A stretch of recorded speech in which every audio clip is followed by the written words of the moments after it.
Chief Amard. Chief Amard, magandang hapon sa inyo. Magandang hapon po, Sir Henry. Opo. At sa inyong mga milyong-milyong taga-subaybay. Pasensya na kayo at kay akin uli nga abalahin sapagkat habang ako'y nagko-cover po ng of course ang impeachment trial, pinapakinggan ko po yung latag ng mga ebidensya at testigo. Kung ako'y ordinaryong tao, ilalagay ko ang sarili ko sa ordinaryong tao. Pwede kong isipin kasi na teka muna, ang Office of the Vice President, ano bang pinaggagawa nito mga ito? Bakit ganito ang napag-uusapan dito na para bang puro confidential, puro na lamang intelligence fund, mayroon din namang mandato. Yung bang mandatong yan, unang-una, Chief Amard, nagagampanan pa ng Office of the Vice President, especially yun nung pagtulong sa ating mga kababayan na nangangailangan. Opo, Sir Henry. Maganda po at inyo kaming binigyan ng pagkakataon. No, sa kabila po kasi ng ingay ng politika, hindi naman po nagpapabaya ang ating Office of the Vice President sa aming mandato para dumamay sa mga nangangailangan. Sa katunayan po, Sir Henry, nung magmula nang pumasok po itong mga pagbagyo, no? Simulan po natin siguro dun sa Quiapo dahil ito na yung unang malakas na bagyo na umila o nagpalakas doon sa hanging habagat. So kaya doon na po nagsimula yung pagbaha sa iba't ibang lugar, ano. Doon po sa Quiapo, kung natatandaan ay nandoon kami sa Ilocos Norte noong mga panahong yun. Opo. Nakapagbigay po kami sa 3 bayan sa Ilocos Norte noong August 4 hanggang August 6. Batak, Ilocos Norte, sa Dingras, Ilocos Norte, at Paway, Ilocos Norte. Ito po kasi yung ating natignan na nangangailangan agad-agad ng tulong mula sa pamahalaan. Dito po, nakapagbigay po tayo dito na mahigit 7,000 pamilya. Pagkatapos po niya... Ilan, Chief? 7,000 pamilya? 7,000 pamilya po. Marami-rami ito. 7,034 tumulak. Ito po ay katumbas ng 35,170 individual. Oo. Opo. Nakapagbigay po tayo dito ng ng iba't ibang item, food bags, mga donated items po, tsaka yung mga first aid kits, diapers, etc. Iyan ho'y kilalang lugar ng ating pong Pangulo, kasalukuyang Pangulong Marcos, lalo na yung Batak, di ba? Yun na yung kanyang bayang, tama ba? Taga roon sila? Opo, sa pagkakaalam ko po ay taga-Batak po ang ating Pangulo. At tama ba yun, narinig ko na kung di ako nagkakamali, kayo ay unang nakarating doon? Tama ba yun? Nung kasagsagan niyang Quiapo at bagyo? Actually, Sir Henry, kasi simula pa lang. Opo, noong yung effects ng Quiapo, noong kami ay nasa Ilocos Norte at hindi pa nga masyadong ramdam yung epekto. So inuna po namin yung Batak, Ilocos Norte at yun po kasi agad-agad ang tumugon sa aming tawag, aming coordination, kaya nauna po ang Batak at sinundan naman namin to ng mga 2 bayan pa, Dingras at Paway. At yung mga tao, kumusta naman ang Kumusta naman ang pagtanggap sa inyo? Well, hindi naman may kakaila na siyempre kayo'y taga-OBP, pumasok kayo sa lugar ng presidente. Aminin natin siya hindi, may mga pagtingin diyan na sabi, teka muna, baka kayo'y kalaban, baka kayo'y hindi naman. Ano ba? Kasi politika yan hindi natin maiaalis yan. Pero kumusta ang tanggap sa inyo noon? Sa totoo lang po, medyo parang nung simula, papunta pa lang kami ay medyo, yan ang aming tinitignan. Pero nagulat po kami sa pagtanggap sa amin ng mga taga Ilocos Norte. Mainit po ang pagtanggap sa amin at lubos-lubos ang kanilang pasasalamat. May mga ngiti sa kanilang mga labi. Makikita po naman ninyo sa mga pictures, yung aming during our relief operation. Opo. Kaya nagpapasalamat din po kami sa mga taga Ilocos Norte at mainit yung ang pagtanggap nila sa amin at masasarap ang mga pagkain sa Ilocos Norte. Oo nga. Pero teka muna, yan ay kasi kayo naman, siguro sa ating mga nakikinig at nanonood, kayo naman, lalo kayo sa sa Disaster Operations Center, walang politika riyan eh. Hindi naman, tama ba? Hindi naman kayo nagtitingin. Bahala kayo. Kumbaga, bahala kayo rin sa impeachment. Opo. Basta kami kahit kung saan man lugar lupalop ng bansa yan, basta na may nagugutom, may nalulunod sa baha, may nawala ng bahay, pinapasok ninyo, walang kinalaman ng politika. Yan ba yun? Totoo po yan. Hindi namin yan tinitignan kung ano man ang kanilang political color. Oo. Basta kita po namin sa aming monitoring kung saan lugar yung kailangan. Yan po agad ang aming kinukonsidera. Regardless po kung sino yung mayor doon, kung sinong governor, o kung sino man yung mga taga roon. Ayun. Pero tika muna, kasi yung lugar na yan, Quiapo, biktima ng Quiapo, 70,000 families, 35,000 po. 7,000 individuals, 35,000 7,000 families, 35,000 individuals. But pagkatapos ng Quiapo, merong, di ba, sunod-sunod na yun eh. Paano yung ibang mga lugar? Opo, sunod-sunod po yun. Kasi pumasok din yung Luis and then yung Maymay. Habang pauwi kami, sinalubong na po namin yung dalawang magkasunod na yon. Pagdating po namin, nagpatuyo lang ng damit at sumalang po agad kami. Nagkaroon din kami ng relief operations po sa Barangay Bagong Silangan sa Quezon City, sa Kawit, Cavite at sa North Fairview, Quezon City. Nakapagbigay po kami doon ng sa mahigit 3,000 pamilya o katumbas na 15,150 individuals. Bukod po doon, Sir Henry, habang nagpe-prepara yung ating mga kasamahan dito sa Operation Center, yun pong aming kalusugan food truck, ipinalabas din po namin yan para naman tumugon doon sa mga first responders natin. Doon po sa area palibot sa Philippine Orthopedic, binigyan po natin ng mga makakain, yun po mga ating mga frontliners. Kasi kabilang na rin po dito sa nabiyayaan yung mga riders natin na kahit masama ang panahon, kailangan maghanap buhay, nabibiyayaan din po natin ang mainit na pagkain po.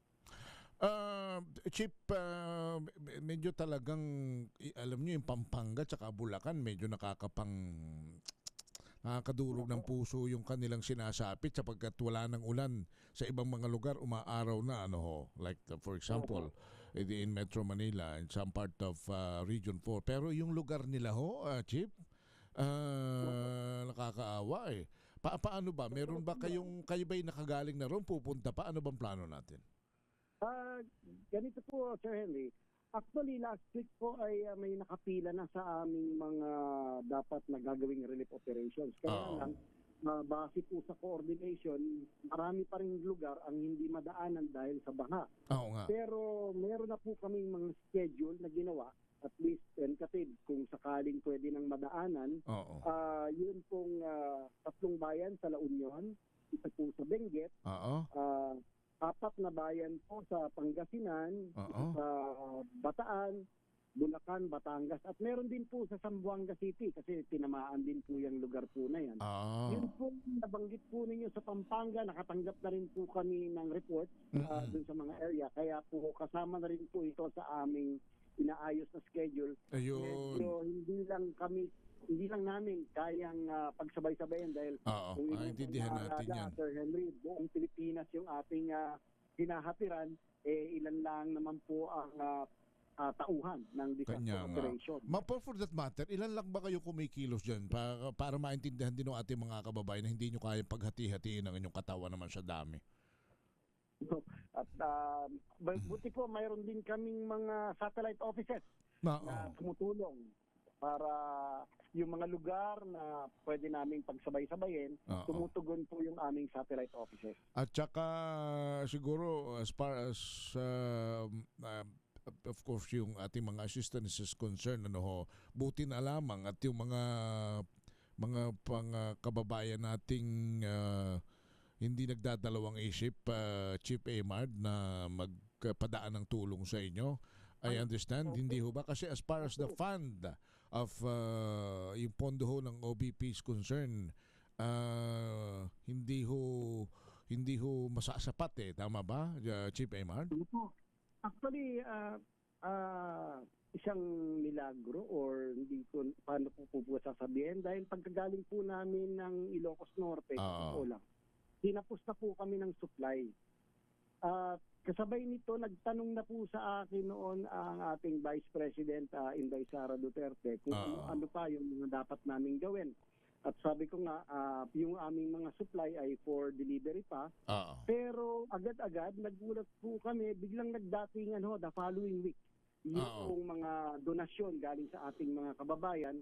Kaya parang may milagro na biglang may sumagot mula sa lahangit doon sa aming panalangin na sana may supply pa kami. Kaya nagdatingan po yung mga donasyon galing po sa mga kababayan po natin. Immediately, nirepack namin. Actually, hanggang ngayon, nagre-repack pa po kami yung mga nagdatingan ng mga tulong. Kaya nagpapasalamat po kami sa lahat po ng nag-donate at yung pong mga nagtitiwala sa Office of the Vice President para maging channel kami o instrumento kami ng paghahatid ng tulong sa ating mga kababayan. Meron ako mga komentong nakakarating sa akin na nababasa na ang sinasabi nila, the reason why pagka meron silang gustong ibahagi sa ating mga kababayan, they yung trust nila sa inyo dyan sa OPP dahil wala daw wala pag nagdala kayo yung sako walang pangalan, yung karton walang pangalan, yung truck syempre dahil yan naman ay property ng Office of the Vice President, doon lang makikita yung logo ng Office of the Vice President. But tatama ba yun? Aside from that, wala nang kung kanino galing, basta yun ay kilos ng Operation Center. Opo, totoo po yan.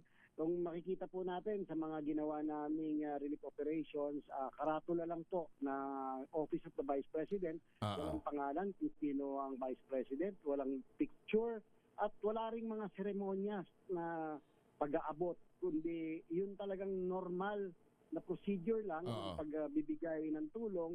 Wala po yung mga ating mga opisyales na para magpo-program pa, walang ganon. Wala ring daw wala daw mga local politicians na mga nakachaleko, yun ang sinasabi sa atin. Wala po. Kami lang naka-uniforme ng aming opisina. Yun lang para ma-identify naman at hindi mahaluan. Pero wala kung ika nga walang chichiburetche, basta diretso trabaho. Trabaho lang, walang wala nang drama-drama politika, parang gayon ho. Opo, yun na nga po. At yun din naman ang aming kagustuhan kasi ang talaga namang aming hangad magkatid lamang ng tulong at wala nang iba. Sige po, so sa nakalipas hanggang siguro kahapon o hanggang last week, mga ilan na ang inyong nabahaginan na kung ang pag-uusapan natin ay numero ng pamilya at individual, simula pa yung binabanggit ninyo, nagaling kayo po ng Ilocos? Opo. Sa ngayon, nakaka-10,000 na po kami sa aming talaan.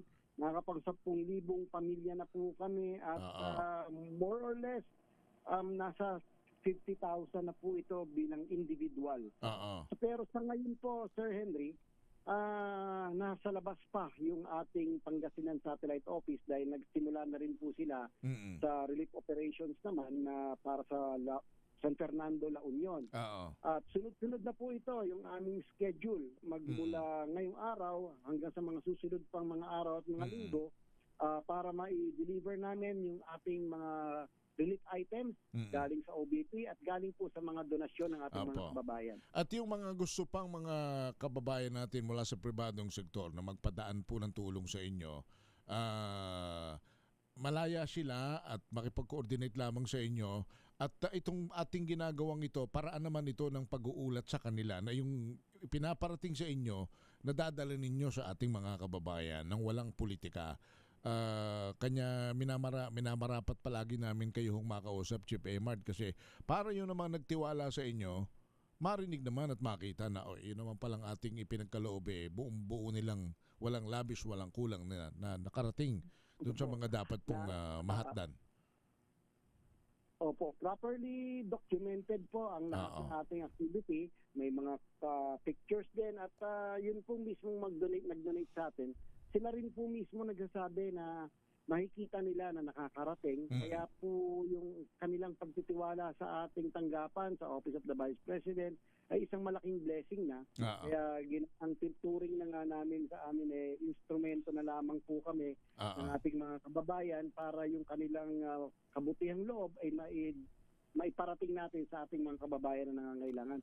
Kaya lubos din ang pasasalamat talaga namin sa mga donors dahil malaking tiwala na ipinagkaloob sa amin. Ayan. At iwag lang aasa siguro with all due respect sa mga local politicians, baka mamaya iniisip nila bakit wala kami, hindi kami kasama sa nag-aabot. Big no-no ho yan, tama ba? Oo. Pagkakaalam ko bawal pa ang anti-EPAL bill, di ba?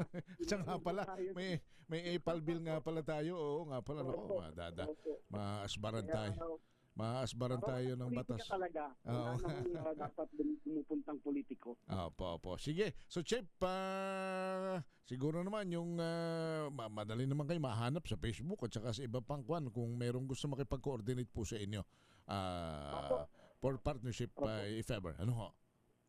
Bukas po ang ating tanggapan. 24 oras. Para sa mga gustong maghatid ng tulong, para maidala natin sa ating mga kababayan. At properly accounted, walang labis, walang kulang. Kung ano man yung ipadaan sa inyo, dadalhin nyo sa inyo sa ating mga kababayan. At may mga nakaschedule na ha, may mga binanggit na kayo, Pangasinan, Batangas, Bulacan, Zamboanga, Batangas, Bataan, Bulacan. Magantay-antay lamang. La Union, meron pa rin kayong binabanggit. Magantay-antay lamang sapagkat medyo limitado ang inyong tauhan at saka yung inyong mga logistics. Opo. Darating po kami. At konting pasensya lamang po. Alright. Chief, salamat ng marami sa inyo at mabuhay po kayo. Maraming salamat po at mabuhay din po kayo, Sir Henry. Si Chief Aymar Eje ng Disaster Operations Center ng Office of the Vice President.